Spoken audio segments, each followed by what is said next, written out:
Abu Qilabah adalah sahabat yang merupakan salah seorang dari 7 sahabat yang paling banyak meriwayatkan hadis Nabi Shallallahu Alaihi Wasallam.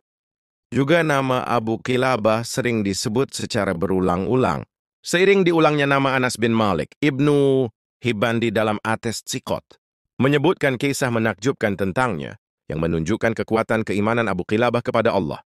Beliau bernama Abdullah bin Zaid al-Jarmi, salah seorang dari para ahli ibadah dan ahli zuhud yang berasal dari Al-Bashra. Beliau meriwayatkan hadits dari sahabat Anas bin Malik dan sahabat Malik bin Al-Huwairits radhiyallahu anhuma. Beliau wafat di negeri Syam pada tahun 104 Hijriah, yaitu pada masa kekuasaan Yazid bin Abdul Malik.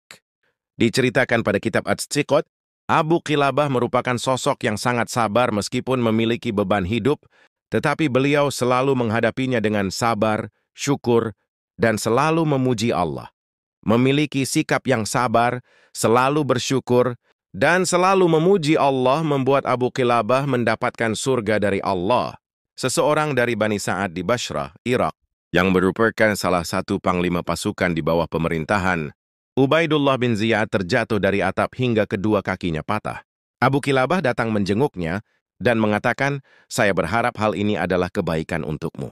Orang tersebut berkata, "Kebaikan apa lagi yang bisa diharapkan? Dari patahnya seluruh kakiku?" Abu Qilabah menyatakan, "Anugerah yang Allah sembunyikan lebih banyak dari itu." 3 hari kemudian, datang perintah dari Ubaidullah bin Ziyad bahwa orang itu harus keluar untuk membunuh Al-Husain bin Ali, cucu Rasulullah Shallallahu Alaihi Wasallam. Ia pun berkata kepada sang pengantar surat, "Tidakkah engkau melihat keadaanku? Aku tidak bisa keluar memenuhi perintah itu." 7 hari kemudian sampailah kabar bahwa Al-Husain bin Ali terbunuh.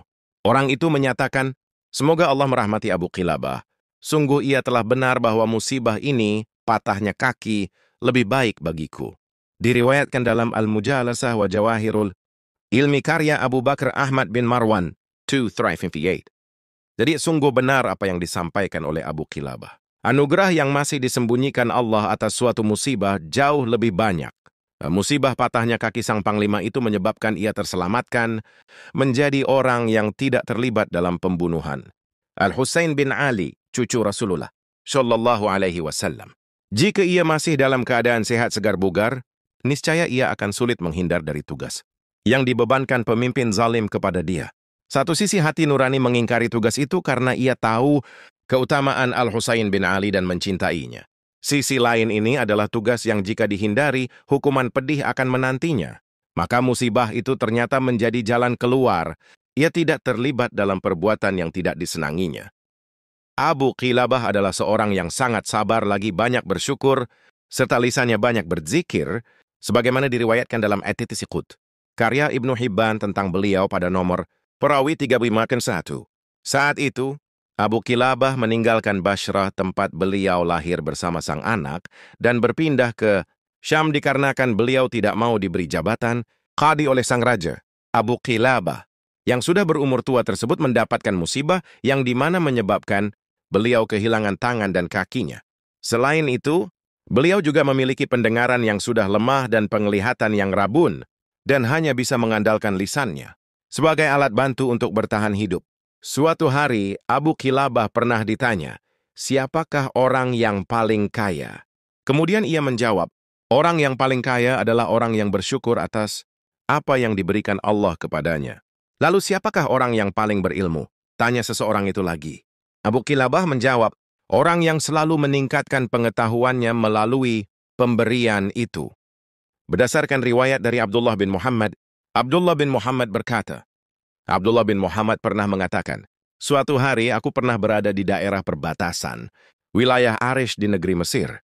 Aku melihat sebuah kemah kecil yang dari bentuknya menunjukkan bahwa pemiliknya orang yang sangat miskin.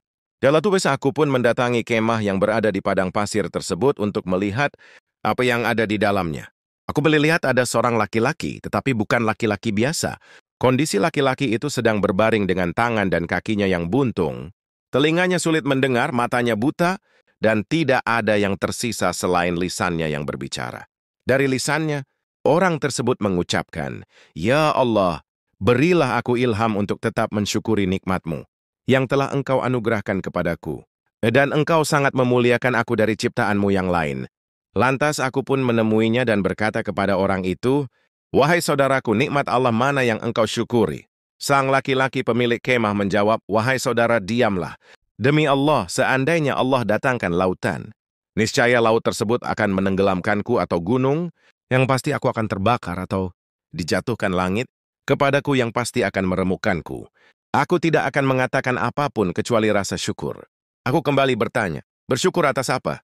Laki-laki pemilik kemah menjawab lagi, tidakkah engkau melihat dia telah menganugerahkan aku lisan yang senantiasa berzikir dan bersyukur? Di samping itu, aku juga memiliki anak yang waktu sholat ia selalu menuntunku untuk ke masjid dan ia pula yang menyuapiku. Namun sejak 3 hari ini dia tidak pulang kemari. Bisakah engkau tolong carikan dia? Aku pun menyanggupi permohonannya dan pergi untuk mencari anaknya.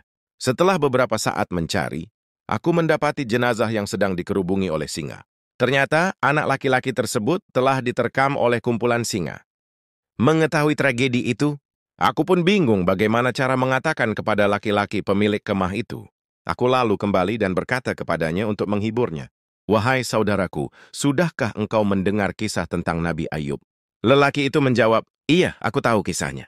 Kemudian aku bertanya lagi, sesungguhnya Allah telah memberinya cobaan dalam urusan hartanya. Bagaimana keadaannya dalam menghadapi musibah itu? Ya, menjawab Arya, menghadapinya dengan sabar, Bu.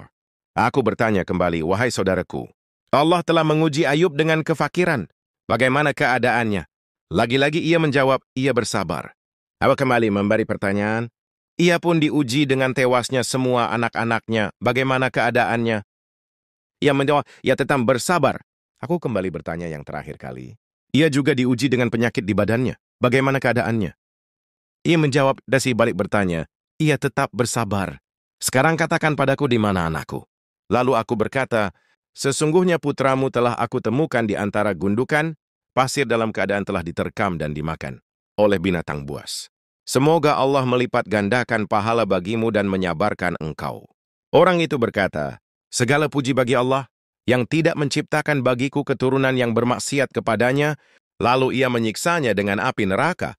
Kemudian ia berkata, inna lillah wa inna ilaihi roji'un. Lalu ia menarik nafas yang panjang, kemudian meninggal dunia. Aku berkata, inna lillah wa inna ilaihi roji'un. Besar musibahku orang seperti ini, jika aku biarkan begitu saja, maka akan dimakan binatang buas. Dan jika aku hanya duduk, maka aku tidak bisa melakukan apa-apa. Lalu aku pun menyelimutinya dengan kain yang ada di tubuhnya, dan aku duduk di dekat kepalanya sambil menangis. Tiba-tiba datang kepadaku 4 orang dan berkata kepadaku, wahai Abdullah, ada apa denganmu? Apa yang telah terjadi? Aku pun menceritakan kepada mereka yang telah aku alami. Lalu mereka berkata, bukalah wajah orang itu, siapa tahu kami mengenalnya.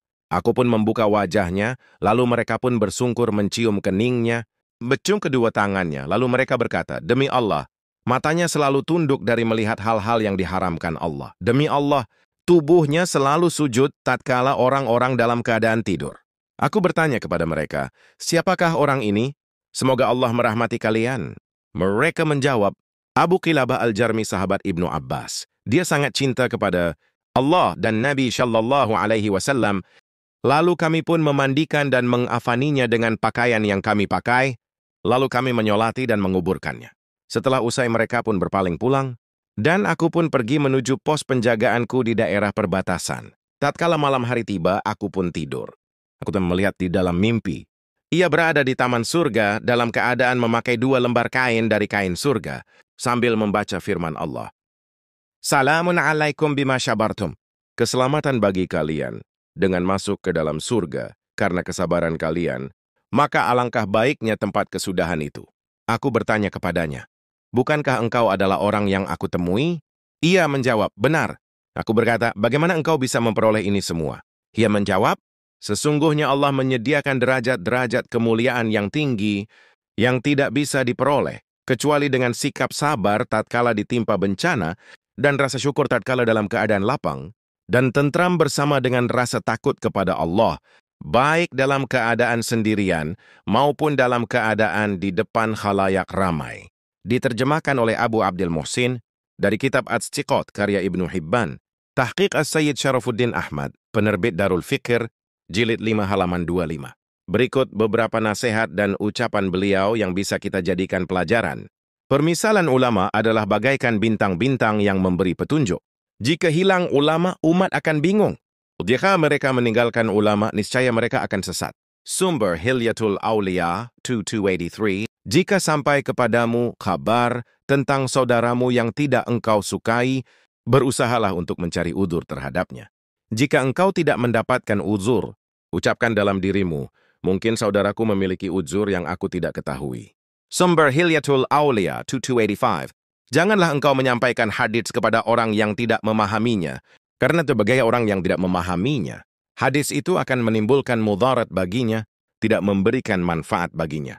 Sumber Al-Jami Li Akhlaqir Rawi wa Adabis. Sami karya Al-Khatib Al-Baghdadi nomor 735. Permisalan ahlul ahwa, ahlul bid'ah adalah seperti orang-orang munafik. Sumber Hilyatul Awiyah 2287. Tidaklah seseorang melakukan kebid'ahan, kecuali nantinya mereka akan menghalalkan pedang, pertumpahan darah. Sumber Hilyatul Awliya 29987. Janganlah kalian duduk bersama ahlul ahwa, ahlul bid'ah. Jangan mengajak bicara mereka. Karena aku tidak merasa aman mereka akan menenggelamkan kalian dalam kesesatan mereka, atau mereka akan membuat kalian bingung terhadap apa yang telah kalian yakini. Sumber Hilyatul Awliya 2287.